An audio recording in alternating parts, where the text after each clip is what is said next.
Salutare dragilor și bine ați revenit la un nou daily vlog. Doamne, de când am mai făcut unul, cred că a trecut aproape o lună și m-am gândit că astăzi, fiindcă am niște chestii minore de făcut, ceva mai interesante, să vă arăt cum o să-mi petrec ziua, ce lucruri trebuie să realizăm, pentru că avem, de exemplu, să ducem un colet la poștă. N-am mai fost la poștă de, cred că, 5-6 ani, efectiv nici nu știu dacă am împachetat bine pachetul, pentru că eu l-am făcut acolo cu scoci în continuu și pe o parte și pe cealaltă. Nu știu sigur dacă trebuia să dau și cu scoci peste partea aia laterală cu nume și prenume și destinatar expeditor, dar am dat și peste ea. Nu știu dacă le-am scris într-o ordine corectă, dar sper să fie în regulă, pentru că trebuie să-i trimit coletul câștigătoarei, fata care a câștigat pachetul de la DM din giveaway-ul trecut. Știți voi despre ce este vorba, dar să știți că mai am încă un giveaway în momentul de față pe Instagram și pe Facebook, așa că mă puteți urmări să vedeți despre ce este vorba. Poate vă plac produsele și vreți să vă înscrieți. Și mă mutasem aici în fața geamului, pentru că m-am pregătit, m-am machiat, m-am făcut frumușică și vreau să vă arăt cum ninge afară. Dar ce credeți? Haideți să vă arăt. Până să ajung eu la geam, a dat soarele și nu mai ninge. Mie nu-mi vine să cred. Deci înainte a nins toată dimineața. Acum pani în soare, gata, a venit primăvara. M-am mutat și la geamul celălalt, doar să mai vedea vreun fulg, zăpadă pe mașină, dar nu s-a topit efectiv, doar la geamurile mașinii mai este puțină zăpadă, dar na, mie îmi convine pentru că eu urăsc zăpada și asta îmi lipsea acum, în martie să mai ningă, să stăm cu mucirle din aia prin curte, deci nu, exclus. Bun, acum, hai să vă arăt cum am împachetat coletul ăsta.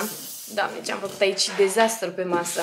Deci arată, zic eu, ok, dar arată ciudățel. Ia, hai să vă arăt. Deci am dat pe aici cu scoci, peste tot, până mi s-a terminat rola de scoci, gata, nu mai am. Deci dacă mă mai pune doamna de acolo de la poștă să mai pun scoci și nu mai am, îmi pare rău. Aici este adresa noastră și nu o să vă arăt, dar vă arăt așa în general. Aici nu prea mi-a mai ajuns scociul, nu prea deloc de fapt, dar sper să nu se deschidă pe aici. Oricum este o cutie închise destul de bine și sper să ajungă produsele în regulă la ea, să nu fie sparte. Le-am pus lipici și pe deschizătura acolo pe capac, în caz că, lipici, mă rog, scoci, în caz că, Doamne ferește, se întâmplă ceva cu ele, sper să ajungă întregi și o să mergem să îl ducem la poștă. Acum am îmbrăcat, mi-am făcut bagajul, geanta cu toate cele și am realizat că astăzi trebuie să mergem să-i facem și vaccinul fetiței. De fapt, era programat, dar îmi sunase alarma acum, pentru că eu îmi pun alarmă pentru fiecare chestie să țin minte, cam atâtea pe cap încât le uit, și am realizat, vă ziceam că trebuie să mergem la vaccin și am așa de mari emoții, pentru că data trecută când i-am făcut vaccinul cel de la 2 luni, nu am făcut absolut deloc febră, însă acum să sperăm că nu face febră, că m-aș întrista să facem din nou aceleași chestii pe care le-am făcut atunci când a avut COVID, din păcate, dar da. Acum, o să mă duc la poștă, vorbim în mașină, să vedem dacă mai este zăpadă pe stradă și să vedem ce rezolvăm de acolo. Sper să pot să pun coletul, nici măcar n-am verificat programul de la poștă, dar cred că este momentul. Ia să vedem, că mă duc poate pe acolo astăzi, fiind și vineri, poate mă duc degeaba, dar na, ia să vedem. Doamne, nici nu mai știu. Bine, eu acum sunt obișnuită cu programul curierilor. Știți că, de fapt, cred că este secolul curierilor. Așa că toată lumea cred că trimite pachete prin ei și la poștă nema. Dar ia stați așa, cum mai vedeți. Gata, hai că mă îmbrac, mă duc la poștă și vorbim pe drum. Hai că până la urmă mi-am luat inima în dinți și am încercat să sun la un număr de la poștă, dar ce credeți? Nu răspunde nimeni, tipic. Mai încerc și acum, cu toate că nu cred că o să-mi răspundă nimeni. Dar am încercat de 2 ori până acum și fără succes. Vreau să întreb de fapt ce program au, pentru că nu vreau să mă duc până acolo și să-mi zică că, știi, vinerea nu mai expedie în colete sau ceva de genul. Sau se putea, dar până la 10, până la 11. Acum e 11 fără 20. Ia să vedem.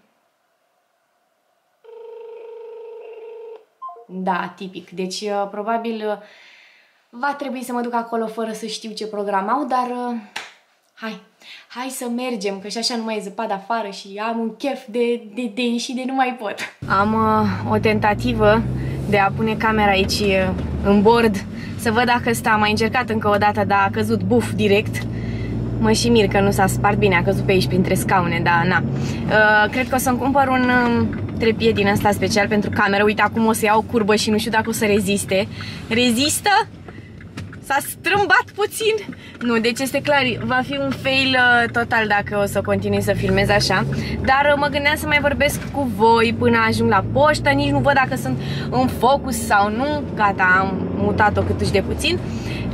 Am plecat spre poștă, am trecut și până la medicul de familie pentru că vă ziceam de vaccin. Dar ce credeți? E 10-12 programul. Eu am sunat ieri pe doamna asistentă să o întreb care este programul, dar am uitat, spre rușinea mea, și acum mi-a fost prea rușine să mai sun încă o dată. Nu știu dacă o să vadă clipul ăsta. Și până la urmă am zis, băi, hai să merg acolo să văd că oricum e la o stradă de noi, de casa noastră, și am zis, hai să merg să vă programă. Și când am văzut 10-12, acum e 11 și 10, mult prea târziu, dar nu-i problemă pentru că putem să-l facem pe tot parcursul lunii, adică nu e asta o încurcătură pentru noi. Mă uit pe aici că mie nu vine să cred că acum 2-3 ore mă ningea cu niște fulgi incredibil de mari și acum pe jos nu este absolut nimic. Deci este ca și cum efectiv nu ar fi nins niciodată. Nu știu, nu vine să cred. Da, și astăzi trebuie să mai ajungem până în Jumbo pentru că trebuie să cumpăr niște abțibilduri. Mi-am mai cumpărat și niște chestii săptămâna asta, niște chestii pentru crafting, ca să zic așa. Știți că eu sunt pasionată de chestiile handmade și o să vreau să-mi fac un proiect la un album, vreau să lucrez eu cu pozele cu noi din vacanță, cu pozele cu Victoria, sau poate să fac un album special doar cu travel pe oriunde am fost noi prin toate țările prin care am călătorit și în care ne-am făcut vacanțele și din luna de miere și așa mai departe. Dar o să văd dacă mi-are loc, pentru că e un album oricum destul de mare, dar nu e unul simplu, e unul din ala scrapbooking. Nu știu dacă o să fac un clip separat în care să vă arăt ce mi-am mai cumpărat în ultima perioadă, pentru că s-au mai strâns, bineînțeles, lucruri, sau o să vi le arăt în clipul ăsta, așa că oricum stați pe aproape, pentru că poate, cine știe, poate o să fac și un clip despre albumul ăla, că mie mi se pare o idee super simpatică. Și după ce trecem prin Jumbo o să mă întorc acasă. Vreau să fac puțină ordine pentru că s-au strâns iar o grămadă de chestii. Și e un trafic la noi în Craiova ceva de speriat. Nu știu ce, Doamne iartă-mă, că astăzi e vineri, adică gen nu e weekend. Poate pleacă lumea în concedii. Ce rău mi-ar prinde și mie un concediu. Chiar n-aș vrea, nu. Acum chiar nu aș vrea. Nu simt nevoia deloc. Și așa vorbeam cu Vasi că la vară ce fain ar fi, mai ales că s-au dat jos toate restricțiile și am fost cu el ieri, parcă, sau nu, da, ieri, nu, alaltăieri, nu mai știu sigur, am fost în mall și era lumea fără mască, nu venea să cred. Măi, nene, stai acolo, era lumea fără mască și eram ceva de genul, băi, ia uite, văd fețe, nu vine să cred, fetele, femeile date cu ruj. Măi, deci era lumea aranjată la 4 vorba aia, că și așa am văzut numai măști de atâția ani de zile, așa că a fost o schimbare uriașă. Bun, eu acum aproape am ajuns la poștă, o să ne vedem când plec înapoi spre Jumbo, să văd dacă rezolv boletul ăsta, sper să fie ok programul. Și da, gata, vă las să conduc aici liniștită, să nu fiu bulversată. Ne vedem! Gata, am terminat la poștă, nu vine să cred ce repede a mers treaba și cât de drăguț a fost doamna de la ghișeu. Vai de mine, deci nu vine să cred, nu am mai întâlnit, cred că, un funcționar public atât de drăguț de foarte mult timp. Super simpatică. Inițial nu găsea satul, pentru că fata respectivă care a câștigat giveaway-ul stă la sat, dar până la urmă a zis, hai că pun eu pe aici, sper să ajungă. Oricum o să-i las mesaj, o să-i trimit dovada, chitanța, știți, ca să vadă și ea că totul e pe bune, că a trimis, că chiar zicea că nu-i vine să creadă că a câștigat, că n-a câștigat niciodată nimic. Și da, acum mergem la Lidl, pentru că m-a sunat Vasi să-mi zică că are poftă de niște foietaje, așa că mergem să vedem ce găsim pe acolo, fie ceva cu ciocolată, fie cu brânză, că îi plac astea cu brânză. Am ajuns acum în parcare la Lidl și vreau să vă spun că atât de ciudat mi se pare faptul că nu mai purtăm măști, deci la poștă nu era nimeni cu mască, nici doamnele de la ghișeu, nici clienții. Și mi se părea atât de ciudat, iar acum la Lidl văd că efectiv intră oameni în magazin fără mască și mi se pare atât de relaxant. Nu știam cât eram de fericiți înainte. Intru să mă uit de câteva foietaje, bineînțeles că aici nu o să pot filma. Vă arăt când termin și după mergem la Jumbo și după cred că mergem acasă la fetiță, că gata, cred că e dor de mine. Așa vreau să cred. Hai să vă arăt și ultra cumpărăturile mele de la Lidl. Am luat o pâine din asta toast că rezistă mai mult. Aici am luat un covric din ăsta bavarez cu cașcaval. Aici o merdenea cu brânză. Și aici ceva pentru mine. De fapt, știți ce? O să-l mănânc chiar acum. am dezinfectat, așa că stați liniștiți, ia să vedeți. Avem un triunghi cu vișine. Mamă, nu mai pot de nerăbdare să mănânc. Uite cum se vede zahărul ăsta pe el. Yummy! Hai că am zis că dacă și așa mă încadrez în timp să ajung acasă, am zis să mâncăm împreună, că poate mâncați și voi cu mine. Un triunghi din ăsta îl ador. Dacă n-ați încercat și dacă vă place plăcinta cu vișine de la Mac, aproape 1 la 1, aproape, doar că ăsta nu e cald. Și așa mie nu prea îmi place chestia asta, gemul să fie cald, dar ăsta e delicios. Uite cum arată în interior. Să știți că are foarte, foarte mult gem sau multă dulceață, nu pot să-mi dau seama. Foarte gustos. Da, și vreau să vă întreb cum ați petrecut de 8 martie, fetelor. Ce ați făcut, ce mărțișoare ați primit, ce flori ați primit, dacă ați primit flori sau cadouri sau chestii. Eu am primit o grămadă de flori și de cadouri de la cunoscuți, de la copilași și așa mai departe. Dar a fost primul 1 martie al Victoriei, primul ei mărțișor și a fost atât de simpatică. I-a luat Vasi un mărțișor din ăla handmade cu o broșă așa, dar inițial ne era teamă să îl punem în piept pentru că ne gândeam că la cum se zbate ea și cât de agitată e, că poate Doamne își deschide broșa aia și se și înțeapă în piept. Și până la urmă i-am pus-o decât așa pe piept. I-am făcut câteva poze amintire că na, e mică, dar la anul o să stea cu broșa în piept, că na, e fetiță mare. Și apropo, vreau să vă întreb dacă sunteți din Craiova și dacă știți unde se fac cursuri de not, pentru că ea este iubitoare de apă, deci adoră apa, adoră să stea la baie. Eu n-am întâlnit așa ceva.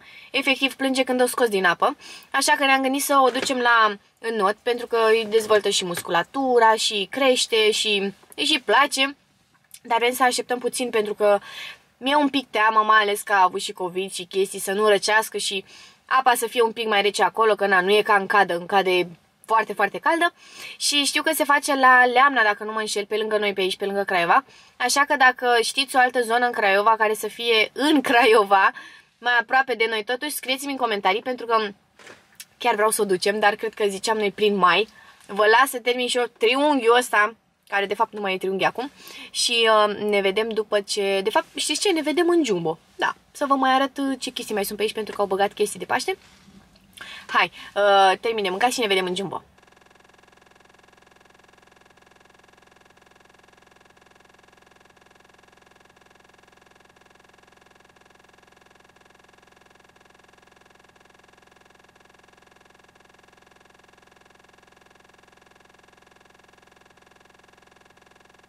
Am ieșit din Jumbo într-un final și acum mai am o tentativă de a filma, doar că acum am pus camera direct pe bord, sper să se vadă ceva.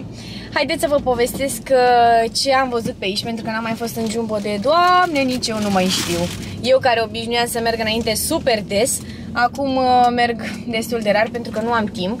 Și au băgat toate chestiile de Paște, era plin, efectiv, toate nimicurile și parcă mai multe ca la București, adică la București n-am, că fac diferența că acolo mergeam eu înainte, parcă mi s-au părut mai multe, ori că n-am mai fost eu de mult, ori nu știu, habar n-am, oricum am cumpărat niște chestii, dar cred că cel mai probabil o să fac un clip separat, eu nici nu văd pe acum pe unde am ieșit pe aici, gata, ok.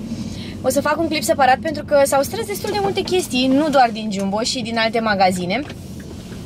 Și, opa, ia stați puțin să vedem aici dacă reușim totuși să stăm. Ia să vedem. Dați un pic, acum aflu în sensul giratoriu.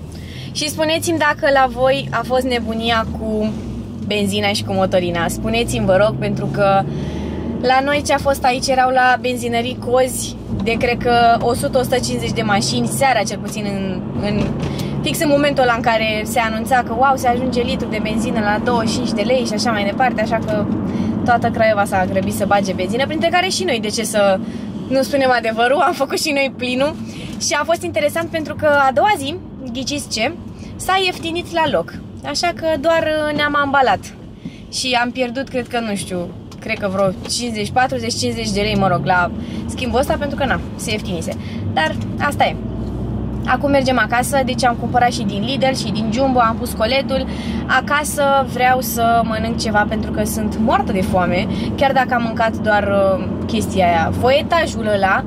Încă mi-e foame de mâncare și nu știu ce o să mănânc. Am la mami, vrea să-mi trimită niște supă de găluște cu niște legume la tigaie. Faza e că am lăsat-o ca moartă cu dieta. Se vede și chestia asta. Mai ales că atunci când am fost în spital internată cu fata, mă îngrășasem deja 1 kilogram pentru că mâncam toate prostiile posibile, că și de stres, și de foame, și așa mai departe. Și acum mi-e un pic mai greu să reiau din nou tot procesul, să pun din nou corpul în mișcare, hai să facem sport, hai să facem de toate, dar trebuie, pentru că se apropie toate cele 700 de milioane de nunți. Și dacă se apropie toate aceste nunți și botezuri implicit, trebuie să am și eu în ce rochițe să intru. Așa că trebuie să mă pun pe treabă. Vedem dacă o să am motivația necesară, că este foarte complicat pentru că trebuie să mănânc sănătos, să fac sport, nu prea am timp, mai greu cu timpul, cu bebelușul, dar vedem, sperăm că o să iasă bine. Ne vedem acasă acum. Ce culoare drăguță la o mașină aici de lângă mine, nu știu dacă ați văzut-o când a trecut, un fel de, cred că e din ăla, cum îi zice, nu cameleon, nu știu, ia să vedem, poate o vedeți acum, dar nu, pentru că va trece pe lângă mine înaintea mea. Mergem acasă acum să terminăm toată treaba și cred că o să filmez celălalt clip cu ceea ce mi-am cumpărat. Sper că nu m-ați văzut așa în hopuri, tum. Dar da, hai, ne vedem acasă. Bye! Am ajuns și eu acasă și vreau să vă arăt ce aranjament superbisim am primit de la soțul meu de 8 martie. Este într-adevăr minunat, efectiv ador toate florile. Uite, și un trandafir de aici, îmi place de nu mai pot. Și e și așa cu o gentuță din asta, îl iei pe braț și te duci. Mama, uite cât e de frumos, deci îmi place foarte mult. Asta este trandafirul lui mami pe care l-a uitat la mine. Aici mai am un trandafir de la tati. Am mai primit și o floricică, un trandafir, dar din păcate am dat cu mâna în el și s-a distrus. Și aici am mai primit încă o floricică foarte drăguță și foarte colorată, doar că am uitat să-i pun apă și s-a cam pălit. Iar aici, trist, dar într-adevăr, avem buretele la special pentru buchete și aranjamentul pe care l-am primit de Valentine's Day, doar că s-a ofilit. Bine, nu chiar atât de tare, dar trebuie să-l arunc pentru că deja am foarte multe aici și nu mai arată așa bine, decedat. Și apropo, are și astea drăguțe, nu știu cum se numesc, floarea miresei, știi că îi spune pe românește așa, dar numele ei real nu-l știu. Așa că am masa aici plină de floricele și acum mergem în casă să vedem ce face fata. Ia uitați ce m-a așteptat acasă, o cutie plină de bomboane. Bine, de fapt, hai să numărăm una, am mâncat eu și 5 vasii. Se scuză. Și ziceam să nu-mi arunce cumva caserola asta, cutiuța asta, că vreau să-mi pun cercei în ea. Eu așa fac, refolosesc și am una de la niște macaroni și o să o refolosesc și pe aia, bineînțeles. Uite, și aici am niște dulciuri tot la fel și o să refolosesc și tăvița. Păi da, reciclăm tot. Asta este cutia despre care vă ziceam, că am primit de 8 martie niște macaroni înăuntru și îmi place că o să pot să, de fapt, stați așa, să deschid și aici o să-mi compartimentez eu bine, după ce o spăl bine, cercei sau brățări sau, nu știu, mă gândeam, pentru că am dezastru la cercei, deci nu știu cum o să fac, efectiv și pe masa asta de aici am punguțe de cadou, paletele mele, aici ideea era să fie gen raftul de parfumuri, dar printre parfumuri se mă află și o cremă, o rolă, parfumurile stau în afară, aici mă rog am eu niște elastice, aici o glinjoara, asta e goală, că na, o păstrăm și pe asta. Aoleu, trebuie să-mi spăl neapărat urgent tensulele pentru că nu le-am mai spălat de ceva vreme și ăsta trandafirul e gen suportul meu de cordeluțe, așa că arată destul de ciudat. Poate vă era drag și dor de maiul meu să vă arăt jucăria lui preferată. Este el, îl cheamă Aurică și în momentul în care, bine, el arată un pic cam dezastros, dar în momentul în care o să îl arunc să vedeți cum reacționează, în ce hal face, uite, deja se uită la el, uite, Aurică, au! Aurică, hai du-te și ia-l pe Aurică, ia-l pe Aurică, uitați-vă cât e de scump! Măi, scumpule, spune tu aici, bună? Poate îmi da acum o gheară direct în ochi. Bună? Hai, ia-l pe Aurică și jucați-vă, hai! Ia uite-l pe Aurică. Ui, pe Aurică! Mai are o grămadă de jucării, mai are șoricelul ăsta pe care l-am luat când am fost în vacanță în Spania și țin minte că a costat 1 euro și am și zis lui Vasică, nu luăm că oricum nu cred că o să-i placă, uitați-vă, i-a dat teroare, e aproape leșinat. Le mai are și pe astea din Pepco, au fost la set, mi se pare încă 2000 giuțe, dar nu mai știu pe unde sunt pentru că le bagă oricum pe sub pat. Și mai are și chestia asta, cum se numește? Sisal, așa, dar... Cred că trebuie să o schimbăm pentru că arată în ultimul hal. Eu acum am văzut și lasă tot felul de scame din ăștia, mă rog, trebuie neapărat să-i luăm altul să-și ascute unghiuțele, doar că mai are unul în dormitor, dar nu-l folosește. Uite-l, mai are și pe ăsta aici în dormitor, dar nu îl folosește atât de des pentru că noi acum în momentul de față ținem ușa închisă să nu intre la fetiță și de-aia, dar îi place și asta. Și că tot am ajuns aici în dormitor unde este și Victoria, o vedeți acolo în spate, vreau să vă arăt ce ursuleți auzi, ce iepuraș, că mie prima oară mi s-a părut ursuleț, a primit ea cadou de la tăticul ei când a făcut 3 luni, are aici 2 jucărioare de care se poate apuca, urechiușele sunt din astea așa cu sunet, tic, tic, tic, tic. Și mai are aici în laterala asta, aici la burtică n-are nimic, a, ba da, eu nu știam că face așa, și aici are și o glinjoară, uite aici, oglinjoară și mai are o chestie pe care o pun eu aici. Uite, și are și o lumină, îmi place foarte mult și ea este aici cu mânuțele în guriță, bineînțeles. Mami, scoate mânuțele din guriță. Uitați-vă și voi cum stă cu piciorușele în sus, în continuu. Și mai are aici încă o jucărie pe care eu ridic așa și se joacă cu ursuleții, dar eu las momentan jos pentru că deja foarte multe informații. Și aici avem o fetiță drăguță. O fetiță drăguță și bucuroasă. Da, Ține se bucură că mă vede pe mine. Sweet Dream. Ține se bucură că mă vede pe mine. Da, da. Haide, spune-le pa. Pa. Deci eu nu pot să cred că am ajuns acasă și fix în momentul de față s-a pus iar ninsoarea. Doamne, nu mai scăpăm de iarna asta, nu mai suport. Nu-mi place absolut deloc. Sper să nu se prindă, că ar mai ninge, cât zisă-și, 2 ore? Nu, nu știu de ce iarnă te plângi tu că vrei să scapi, că n-a fost iarnă. Asta nu e iarnă, parcă fusese Andy Anderson din Viața cu lui, știi? Nu, dar ce iarnă e asta, că dă 3 fulgi. Frig, frig. Mie nu-mi place, domnule, frigul, nu-mi place. E plus afară, eu. Da, 1 grad și jumătate. Foarte. 1 grad și jumătate. Nu, e frig, nu-mi place. Și mai ales că a început să și ningă și mie nu-mi place mocirla, deloc chestia aia care se face după ce ninge, dar de fapt nu este atât de frig încât să se prindă. Mă rog, mi-am pus cordeluța asta pe care nu cred că mai suportă niciun membru al familiei mele, pentru că mă vede direct cu ea pe cap în orice moment al zilei, dar îmi place pentru că, hai să vă arăt de ce. Are aici în laterale, ea arată în momentul de față foarte răuț, arată, da, urâțel rău, acum văd.